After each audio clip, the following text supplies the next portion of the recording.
Welcome to another episode of the Interjections podcast, subtitled The Undiscovered Decade. We're here to talk about the movies of the 1990s.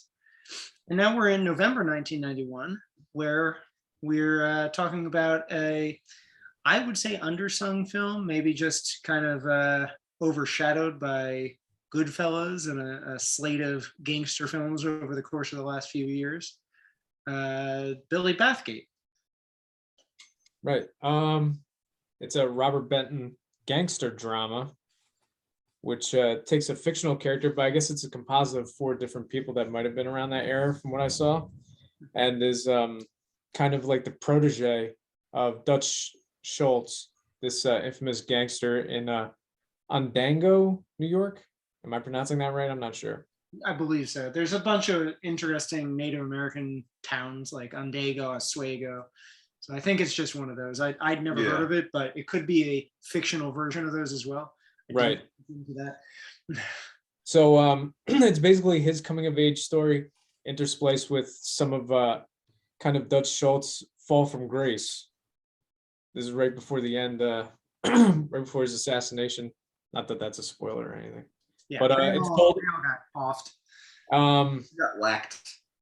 It's kind of at first told in nonlinear form, with a flash forward to him as an errand boy for Dutch Schultz, which introduces him to this woman who's kind of a black widow of the group. This Drew Preston, played by Nicole Kidman. I think one of her first acting roles, shortly after BMX Bandits. It's certainly her first big American role. She had been in was it Far and Away, or it was Days of Thunder, because we talked about last year. Dead Calm. But that was an Australian film. Her 2 films with Tom Cruise bookend this. Her Days of Thunder appearance, so that was kind of the first thing that American audiences saw, but this was her breakout role, supposedly. Right. She got nominated for a Golden Globe, if I recall. I guess that's why they say breakout. Right. So, basically, this is, weirdly enough, one of the most incoherently choppy movies we've had to watch for the podcast, because I feel like a lot of the substance and fat was cut out of this thing, because characters materialized, they're given no backstories, and we never learn anything about them. Even the main character, Billy Bathgate, a little bit. Yeah.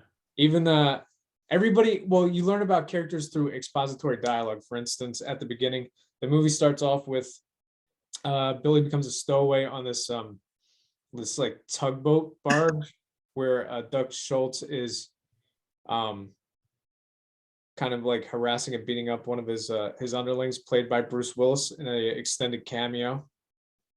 Yeah, didn't expect that. Didn't know he was going to be in it. I knew it as the Dustin Hoffman, Nicole Kidman movie. It really took me out of it. He's really miscast. But as he's talking to Dutch Schultz, he's like, "Look, I run for you the numbers, the beer, the rackets." And it's like, okay, yeah, we know who Dutch Schultz is. I get it. Okay, cool.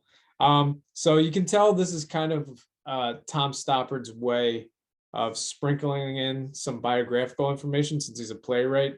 So it's a tell, don't show kind of a thing. Yeah. Here's the interesting thing about that too.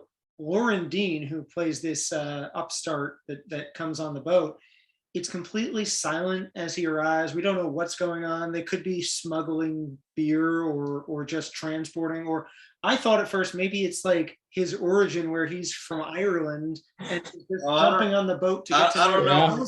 Like, right before they get on the boat, like they take Bruce Willis's character and like, "Come on, you're coming with us." It's like, you're going on a boat, like they're gangsters.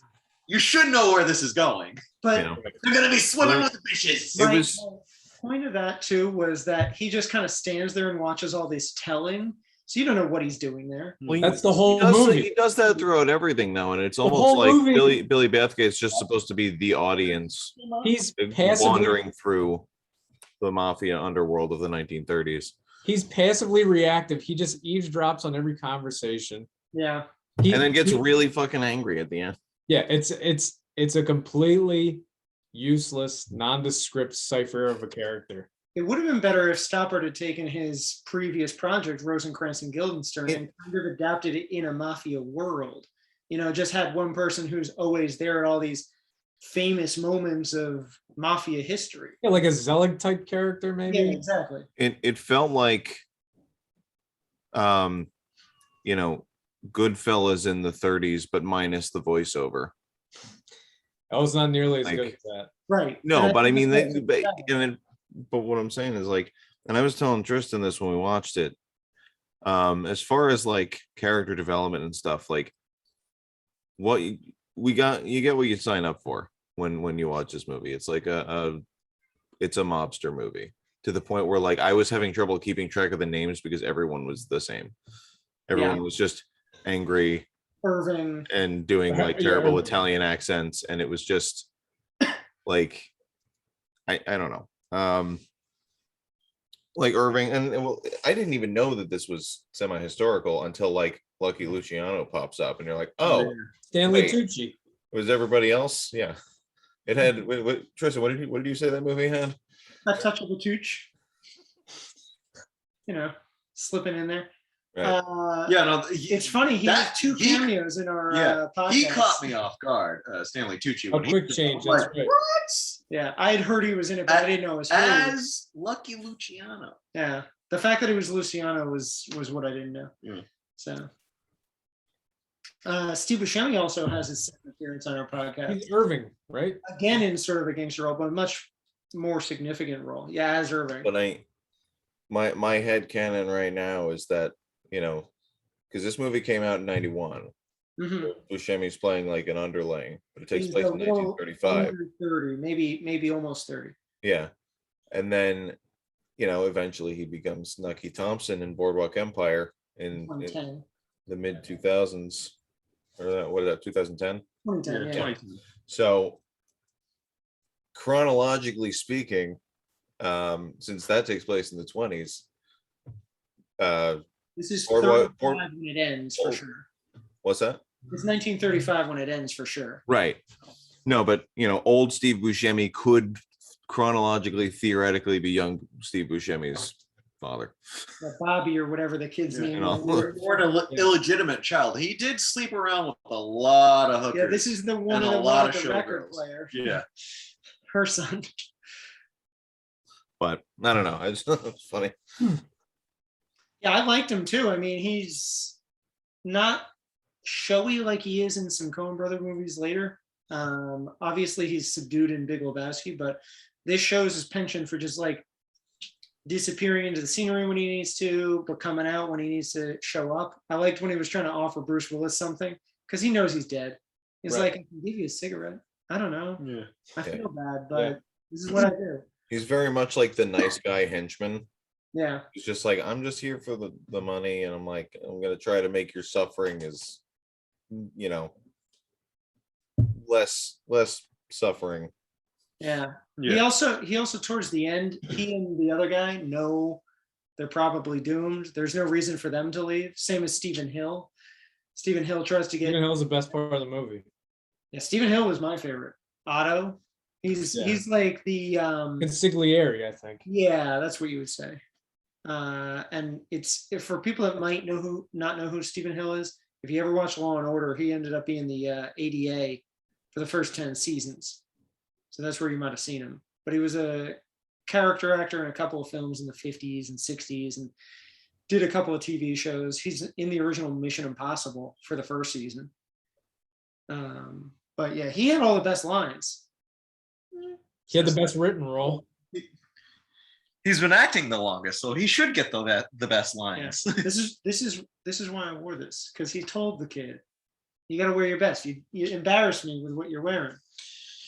Yeah, I enjoy embarrassing. I wore a shirt. The movie has a weird, disingenuous moral compass too, because why would this kid Billy Bathgate want to work with Dutch Schultz? Because at one point he beats a guy up in the Emerald Club, and he's like aghast by that. What do you think this gangster does? Yeah. And he ingratiates himself by juggling and eating him muffins. Yeah, that was a what weird was that setup. It was so arbitrary the way that they tried to insert him into the story. There could have been a way more organic way, like he saved him from a bullet I don't know something. Yeah, Just when they were casting he could be bringing a shirt. Yeah. when they were casting, they're probably just like, all right, what special talents do you have? Like, write it down on the casting sheet. And he's like, well, I can juggle. And they're like, huh, Interesting. that would be a way to get into it's, the symbolism of juggling two lines. We can totally do it. It works, man. But then literally he sees him juggling on the train tracks. Right. I like that kid. Not I don't know right. why. Who is he? Exactly. He's just like mesmerized, but it was almost planned. Like he hire him on the spot. Like he's like juggling. yeah. Juggling got me into this. And then you go to a flashback and he's like on top of a train or like around the train tracks. And it was like a Stand By Me moment. And then he's wandering around and then he's just like juggling on an overpass. And they see this mobster's car roll up. And they're like all looking, and he's still juggling because that's what he does. He's Mr. Juggler, and they're watching the mobsters do their thing, and then Dustin Hoffman looks up and is fascinated by this kid juggling, and he's like, "Come on down here, I want to offer you a job." Well, Yeah, you know what? I swear to God, Gave him a tip. He First. just gave him $1. yeah. Wasn't it a 20? Might have been a 10. I don't know. Oh, It was whatever. a lot of But money. like, It was a lot of money back then. no, the kid got the job later because he realized like, he hey, brought muffins. like, yeah, no, he came to the drop house where everybody goes to drop off the money they collected around, whether they beat people up or took it for protection money, whatever. They would come drop off their packages. So he showed up with like a brown bag like everybody else, but it turns out it was a brown bag full of baked goods. And then Dustin Hoffman character was like, oh, I love these. And then it was like, And then he just walks away. yeah. These are my favorite. Anyway, back to business. Yeah. This tax evasion bullshit. Yeah. And like he originally got hired just to be like some schlub around the office. Like he was sweeping the floor. Well, that's Like, what he started janitor off. He first. started off from the bottom. Whereas Movie, 100 everybody's got to start as an intern. The movie's 107 minutes, and at no point during this movie did I find out what Billy's ambition was, what his drive was, what his goals were. There was no scene of any of that. he goes and visits his mother, and he's just like, I like this. That's a perfect idiot. scene. Yeah, that scene. I swear to God, that scene was cut down. It had to have been. Yeah. Because he just puts the money down. She's like, so this is what you're doing? Cut. Yeah. I know there was a longer conversation there. And Maura Kelly's part probably was a little bigger too, because he's dating this girl and then he falls for Nicole Kidman. There's got to be a push and a pull there. He's just like friends with his girlfriend. No, I he think just there's like a lot on pays. the cutting room floor. At all. It's like pays her off, throws the money on the floor, and leaves. He Into says- each other. I thought she said it at one point. No, I'm pretty sure they were just into each other and they didn't really like Maybe start anything. maybe someone else was like your little girlfriend. Maybe Dustin Hoffman Yeah. said something because he saw her. Maybe. I don't know. No, Well, no, there's the one look he's she only gives. he's only seen her When at he- their apartment When he's complex. like, here, go get a nice dress because I know you've been wearing the same clothes for 10 straight years. She looks at him like, finally, someone likes me. Like, Right. I don't know. And then he takes Kevin Corrigan off and does something with him. I forgot he was in it. Yeah. Very interesting to see him so young. Yeah. This Loren Dean character though, I gotta tell you, he's talentless. Yeah. There's a reason we've never seen him in anything else. He's bland. He's beyond bland. I guess he's like a well-known TV actor, right? He was in Mumford, the Lawrence Kasdan movie. I know he's the He's lead in actor. Apollo in that. 13. He's one of the Comtech guys. He's been in a lot of movies I've seen, and he must just be window dressing because I never remember him. I think he does the same thing in Space Cowboys because I remember the name of the character. It was one of the guys that's talking to them as they're in space. So I'm pretty sure he's just one of those white bread guys that's under Ed Harris or whoever is actually commanding the mission. You know who'd have been good in this role? A Billy Crudup. Uh-huh. Yeah, at that age too. Yeah. I don't know what he was doing at the time, but Probably drugs. why do you Like I'm thinking to myself, I'm watching the movie, I'm like, what in his audition got him this role? Yeah. Except that he's completely anonymous. I guess that's what they wanted in the role, but What I saw was they saw him and say anything. He's the asshole boyfriend of what's her face? I Not remember that. what's the actress name? I don't remember. Why did I look? Iona Sky. Yeah, Ione Sky. Ione Sky. So I kind of remember him in that because he has that face that you want to punch. So, Okay. It's like he still had it in this. yeah. It's weird. I feel like Bruce Willis was still had a little bit of that smug, I'm coasting on my charisma air to him that he had from like Hudson Hawk and Bonfire of the Vanities, because he's just gliding through this thing with this really sly, smug look on his face. And it was He really he didn't. sticks out like a sore thumb. Yeah, no, I really honestly feel like he didn't try. This was the beginning of him sleepwalking through things. Yeah. I will say there was one good point that he's just involved with. The fact that they set up on the boat that Dustin Hoffman says, what was the line? I'm the one, you're tied up to that chair and I'm the one standing here. Who's the lucky one? No. Which the one now? You want to be in? Yeah. And Oh, Bruce Willis, later in the film, you see previously he Yeah, in said a that. flashback, he He's had like, said I that. got all the money. Which situation would you want to be in? It's like, and you know that moment, Dustin Hoffman actually sells it because you know from previously he's going to murder him. So it's kind of like, I thought Dustin Hoffman was surprisingly underwhelming in the role. He was more menacing and intimidating as a gangster in Confidence. yeah. I feel like he pulled from this to do Confidence, just improved upon it. I liked him because I like Dustin Hoffman, but Right. I just felt like he didn't really know what to do with the character. yeah, when It wasn't. There was no point at which like he should have been. There should have been a point in the movie where he was desperate because Yeah. he was on like his third appeal. At that point, he had gotten off scot-free, squeaked by with the juries twice before. So this was like his last hurrah. So I felt like at this point he should have been desperate. He should have been like kind of like frantic. But he just seems to. He seems insouciant just like everybody else in the movie. Yeah. There's two points at which I think he needs to seem desperate. The Mike Starr death scene. He doesn't seem. I guess this is regular for him. Yeah. So he thinks that it's going to go normally. Yeah. This is probably not his first rodeo. Like he's probably had like incremental levels of like having to show up to court for random bogus bullshit. So like this was probably like, you know, the first time he had to deal with this level of appeal in the court. But like he's probably just had experience. So like he probably isn't like too spooked. Like, Well, I'm sure there's Fair a enough. system Yeah. to what these trials go through. I imagine the first one, he's not even there. The second one, he pops in and out. This one, he has to be there the whole time. So that's why they go to the small town. So I think if they'd shown the incremental desperation, you understand how Yeah. bad this situation is. Right. I only But, like- understand because I've seen other mafia but like movies. if you look at his character, the way he's behaving, like he's not like anxious or like desperate. Like he's angry and frustrated. Like, why is this happening to me? Like, I'm a good guy for the most part. Yeah, the I'm a only- man of the people. Yeah. I Like get people kittens love out him. of trees. Yeah. The only reason you know that he's in trouble is because there's only 3 people left in his And like group. and there's a to bit be and, surrounded. and there's a bit about him like they allude in conversation that he's a fairly like for a gangster, like he's an ordinary kind of guy. He's Right. dull, he's boring, like he's just Yeah.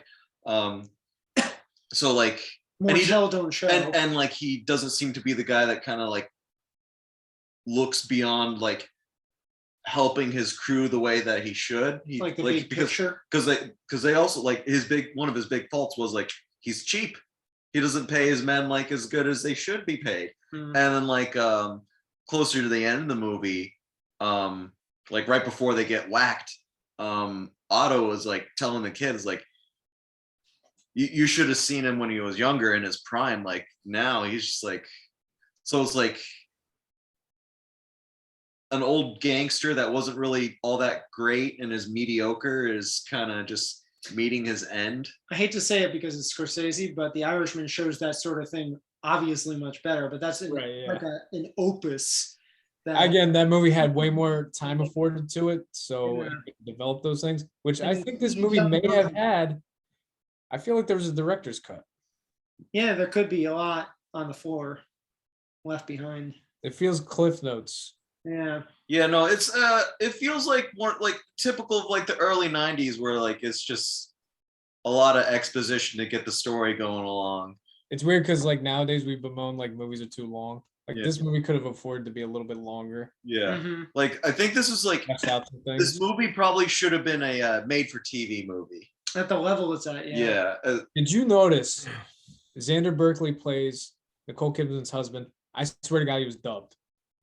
Yes, the whole time. Yeah, that we wasn't all- we him. all That wasn't his pointed that out voice. when that comes in. When she goes back to her house and first sees him and he's talking, she seems okay, but the whole scene seemed ADR a little. Yeah. Yeah, I was watching his lips didn't sync up. I was like, that doesn't sound like Xander Berkeley at all doing an accent. Right. It must He have did dubbed it. better at the racetrack, but he has 2 lines there. Yeah, I was gonna say he's got like 2 lines and then he walks away. Yeah. That was a little sweaty too. Like, you think Steve Buscemi's going to come and assassinate her in maybe a private box? They're just Yeah, why would he do it in broad daylight? Like yeah, and what are you going to hide with flowers? He knows what's up. He knows what's up. She's clearly suicidal. Steve Buscemi doesn't give a shit at that point. that was a contrived set piece. Very sweaty. So sweaty.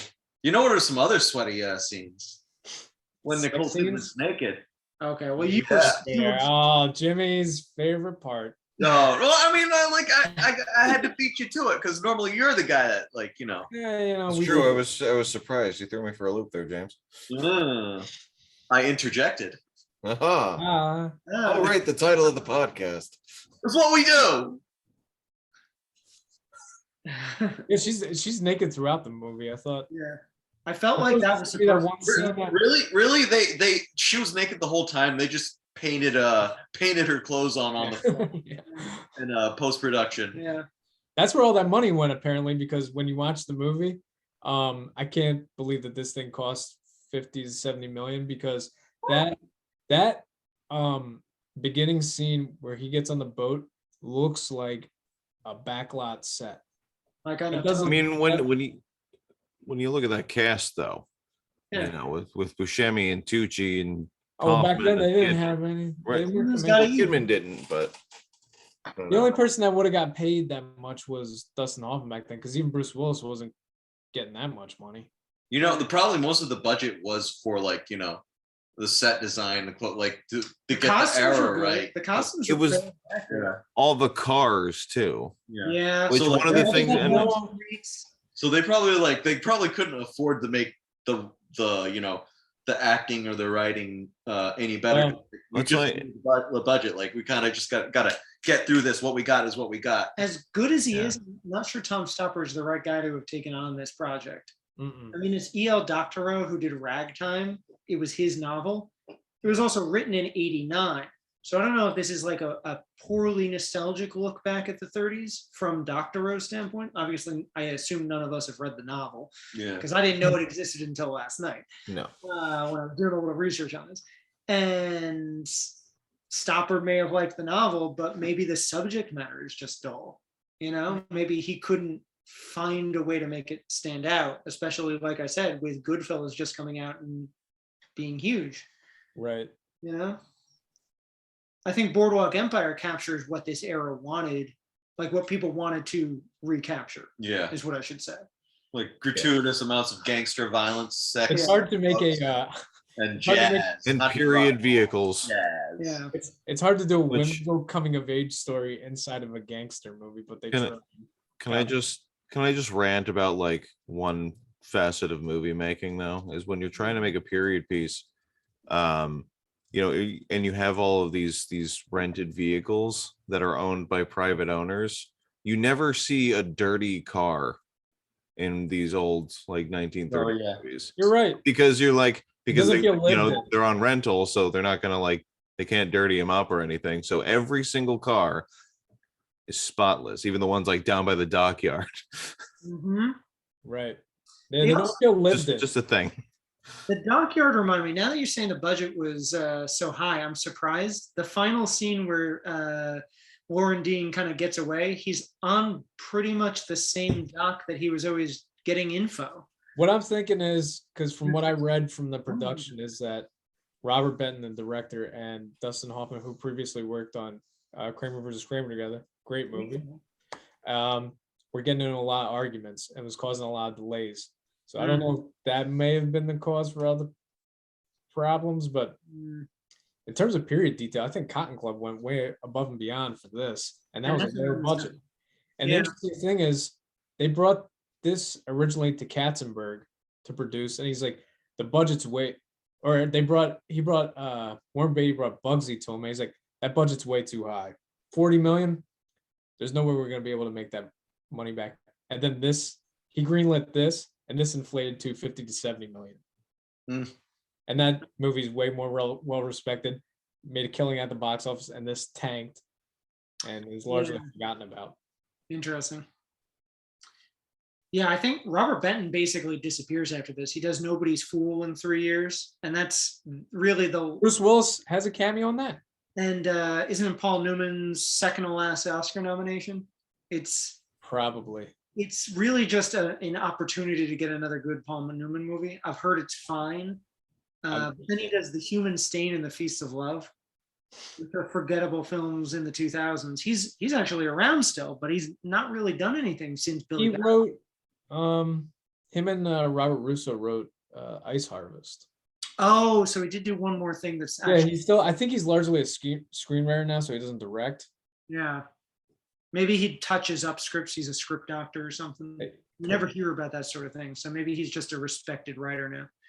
He did help write Superman with the Newmans, and of all people, I didn't know this until last night, Mario Puzo helped write Superman. Oh yeah. You know, the Godfather novelist. Yeah, that's why Really? Marlon Brando got him the job. Yeah. Oh, interesting. Yeah. But yeah, if he had any part of Superman that was significant, I don't know how it plays out between the four writers, but Superman's writing is pretty good, and I think he's probably a better writer than a director. Right. Not that that's relevant. I mean, like when you're writing, you can focus on one specific aspect of a movie. Whereas director, you got to worry about all things and all aspects of a movie because you're directing it. I almost wonder what it would have been like if he had the script, and maybe Tom Stoppard took over and improved a draft, and that's why he's the credited screenwriter. Maybe Benton got exhausted from what was going on with Hoffman. No one conjecture, but I thought we were supposed to interject. We can do any conjunctions we want. So I know we've been ragging on it, but I didn't mind a lot of the film. I mean, I still, as a Dustin Hoffman fan, am glad I saw it as a completist. The movie is as mediocre as Dutch. Aggressively mediocre, you might say. Yeah. I mean, he shows sudden bursts of character and anger and gangsterisms. The character, and so does the movie, so they match. Yeah, I mean, I think we had really lowered expectations on this, so I had no expectations. I think it rose above even those. I mean, I had no expectations. I didn't even know what the movie was about. But like, I was trying to explain it to Jen because I was told we were watching this for the podcast, and she was like, "What is that, Billy bath mat? What is that?" Might as well. Billy bathrobe. He walked all over. You know what's great about like even though it was like this movie isn't that great, like we could sit back and just like, it was just the 90s, whatever. Like we could just shrug it off. It was just the 90s pretending to be the 30s, pretending to be when it came out because we were kids. I was 4. Like we could distance our disappointment because like that was the 90s. It was like some mistake somebody. If this came out today, if I'd been it'd be one of those Oscar hopefuls where we're just like, oh god, what a waste of money. Yeah. We probably like ridicule it, rip it apart, just like shit up. Dustin Hoffman could have been doing something quality. Yeah, exactly. Yeah. This was just a paycheck for him. This was like a Hulu original sorry, not Hulu, Quibi. Yeah.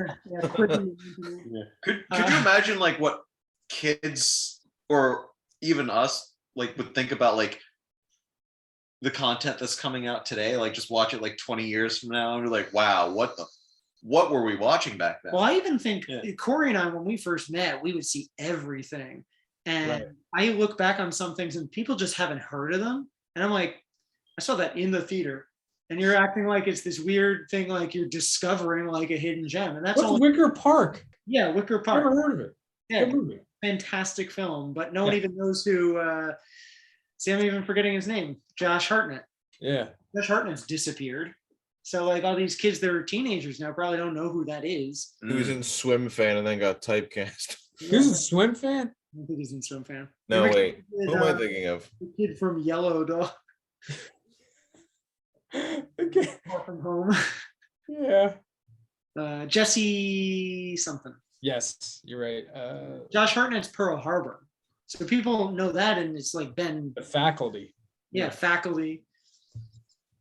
So like Josh Hartnett could be the Loren Dean of today.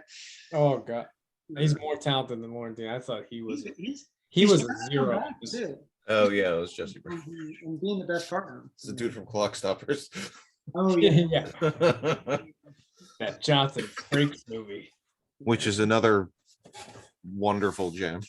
Is it? We'll talk about one day. That's in the 2000s. Yeah, Is it? Oh, I thought it was 99. Oh it well. was 2002. Damn. Yeah. Anyway, I was trying to get to that. I actually liked this film fine, even though I'm giving it a C. Okay. It's not awful. It's just kind of mediocre. I mean, compared to what we had to watch last month, Yeah. I mean, I will still stand by my grade for Cool as Ice, but You give it a C. yes, well, no, I think I give it like a C plus. But I don't know, for this movie, like it was messy, but it had some good performances. So I'm gonna have to go with like a B. that's- Actually. Yeah. Generous. I don't know if you'll ever give anything there. Yeah. I would have given it a B minus, maybe even a B minus minus. oh, Because C. like, yeah. No, It's a no, C plus. no, it's just it's on the cusp of C. You're too shy to give it a C. I think I mean, it's all right. It's again mediocre. yeah, I think I'd probably give it a C minus. It's very malnourished, but again, I really think it's because of the editing. I think there's a lot more material that just got jettisoned for some reason where they were just like, people don't want to sit through this for that long. It's like if it's of substance, they'll sit through it. It's fine. If it's gonna flesh out the characters, it's fine. But everything Maybe- just happens in the movie maybe very, what very episodic and arbitrarily.